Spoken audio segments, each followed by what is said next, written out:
Anyway, my talk is a whole hell of a lot less sophisticated than Takami's. And I know this is a very sophisticated audience, but some people may be less so I want to run through the basics of how we actually image this stuff and why we do what we do. So the four main modalities we use are CT, MR, ultrasound, and PET-CT. And those are used in varying ratios in different places. And there is really no actual consensus among different centers about what the position and importance of each one is. So CT is available essentially everywhere you go. It's like the McDonald's, it's and in many ways, in that it's reasonably good, it's very reproducible, and it's not the best thing there is. It is the best thing there is for looking at the whole body, without a doubt. It's very consistent, it's reproducible from one patient to another, from one exam to another. It's fast, it's very well tolerated. And the two big disadvantages are, in our experience, it's clearly less sensitive for small liver metastases than MR. And also, there's also radiation involved in doing a CT, obviously. It's about 10 to 15 millisieverts. And I'll come back to radiation later on. Ultrasound is, again, available everywhere. It's relatively inexpensive, no radiation. It can be extremely sensitive for small lesions in certain situations. The disadvantages are that, again, it's a boutique modality.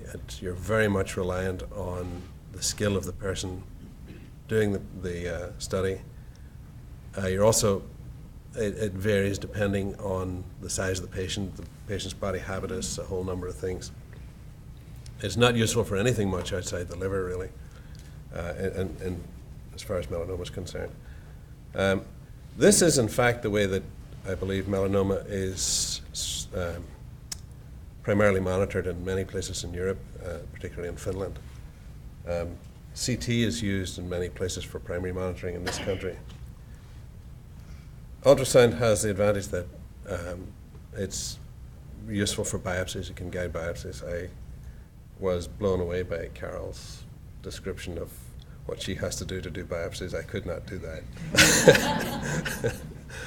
So this is a biopsy of about a 2 centimeter lesion here in the middle of the liver. You can see our needle coming in, and it's generally pretty effective.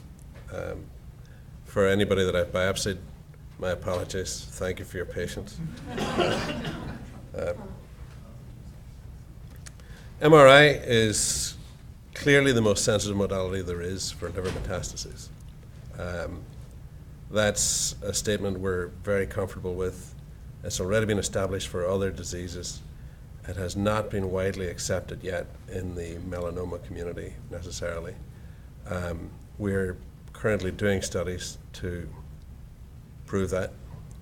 We already know it empirically and very clearly. MR has no radiation, obviously. It has no known harmful effects of any kind. Disadvantages are it is not complete body coverage yet, maybe at some point in the next few years.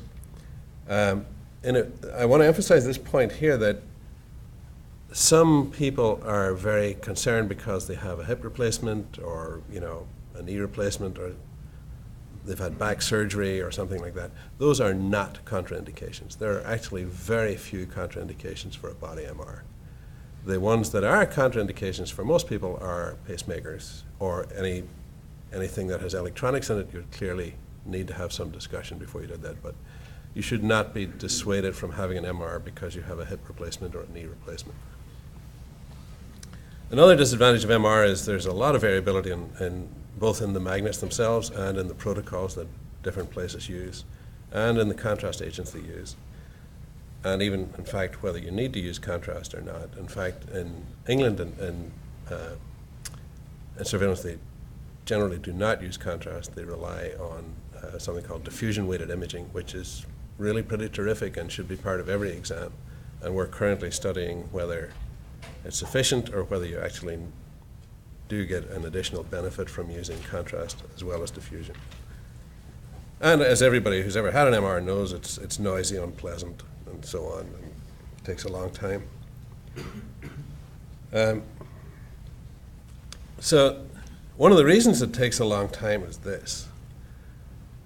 This is just a little set of images from different sequences used in a single exam. There are something like 23, 24 sequences in this particular exam. So whenever you're in there wondering why the hell it's taken so long, this is why. And it's one of the reasons MR is so powerful is that we have, each one of these has a particular point, a particular reason for doing it. And between one of these sequences and another one, we can usually figure out what's going on. So again, thank you for your patience. And you will generally hear somebody yelling at you to hold your breath, hold your breath, hold your breath, hold your breath. And again, this is why. This is what happens when you hold your breath, and this is what happens when you don't. And you know that, I mean, the fact is it's exceedingly difficult to hold your breath for, if you try it sometime, 25 seconds is impossible for me. 22 seconds, 20 seconds is doable, but it's not easy. So we spend a lot of time trying to figure out ways to reduce the amount of time you need to hold your breath, but as of now, for certain sequences, you do need to hold your breath. But anyway. I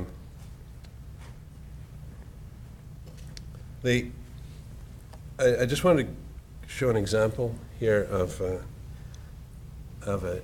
particular case that Takami and many of us are familiar with. This was a case of a young man in his 30s who'd previously, if you can see here, this is the liver, and you can see there's a wedge out of the liver right here. He'd previously had surgery for a metastatic lesion. Here we go. Okay. Here we go. So, I don't know how well this projects, but you can see he'd had a surgical resection of a metastasis here. Thank you. We're making it up as we go along. He, in fact, had combined CTs and MRs using more or less our protocol. And the reason I just show this one is that this was in April 2010. You can see these tiny little dots all over the liver. And those are actually tiny, very small metastases scattered everywhere throughout the liver. He also had CTs done at the same time that showed nothing, continued to show nothing, continued to show nothing, continued to show nothing on repeated imaging for about a year after. So in this particular, and that's maybe a dramatic example, but in this example, MR showed metastatic disease a year before it was obvious on CT. And so that's why we believe so strongly in MRI, and we hope to publish some of those results.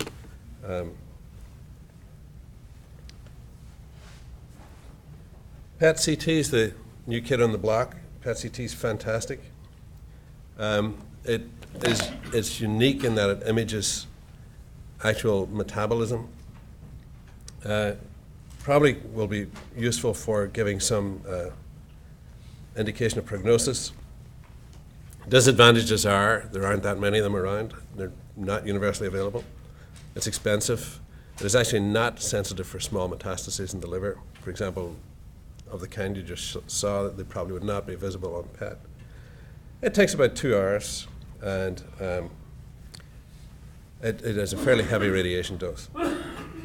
This is what you see with the PET, and the reason why it's valuable is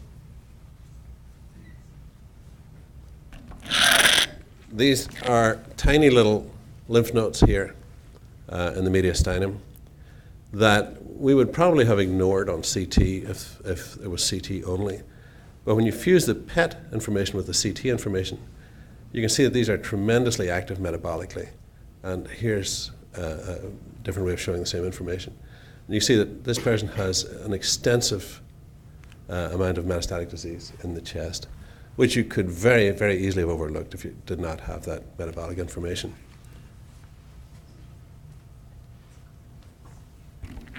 But again, it's not,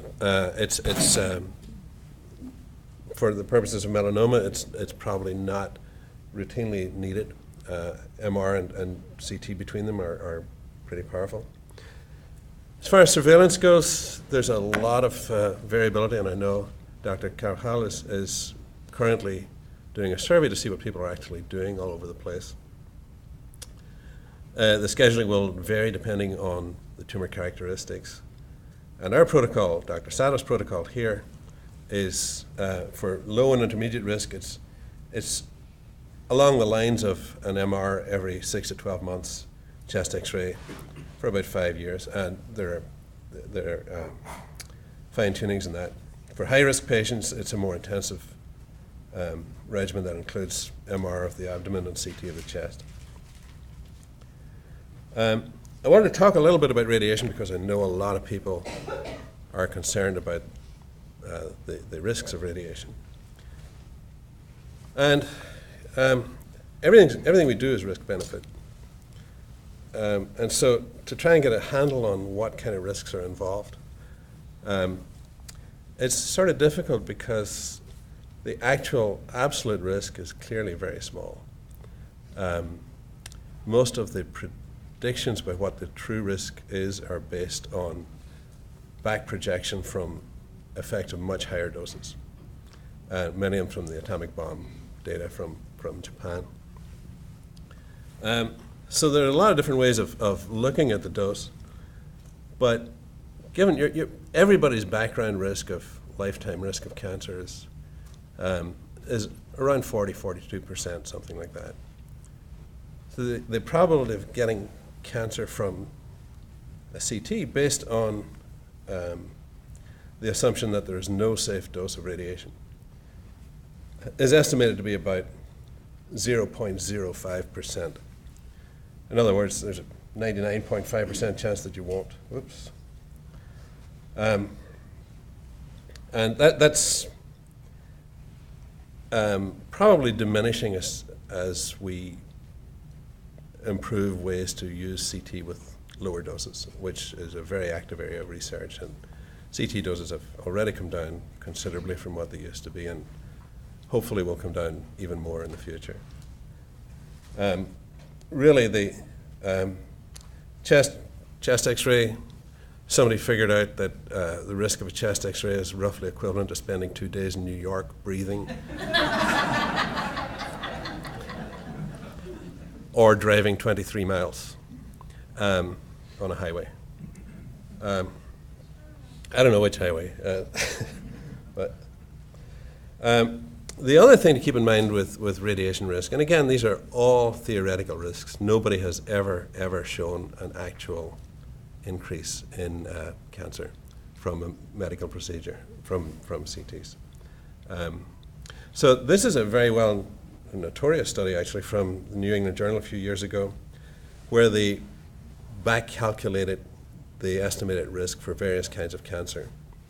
And the most important part of this is basically once you hit 35 or thereabouts, the increased risk is completely negligible. So certainly for children, you would be much more concerned about risk of an adverse effect. For most of us, it's not really an issue at all. And again, some of you may have questions later. We'll be happy to talk about that. So, big question is, why does it take so long to get results? And hopefully it doesn't take us terribly long to get studies read, but there's a saying in radiology, a quick look's a fool's look. And people very often will come by and say, can you take a quick look at this MR? And sure, but there are 24 sequences. There's maybe 100 to 200 images in each sequence. a quick look is not going to happen, or if it is, it's probably not a great idea. So that's basically all I've got. This is one of my favorite pictures. This is from the Mummers Parade. The language from these guys dressed in the frilly dresses was like unbelievable. There might be it was hysterical. But anyway, if you have questions, we can address them later on. And I think Dave is got it.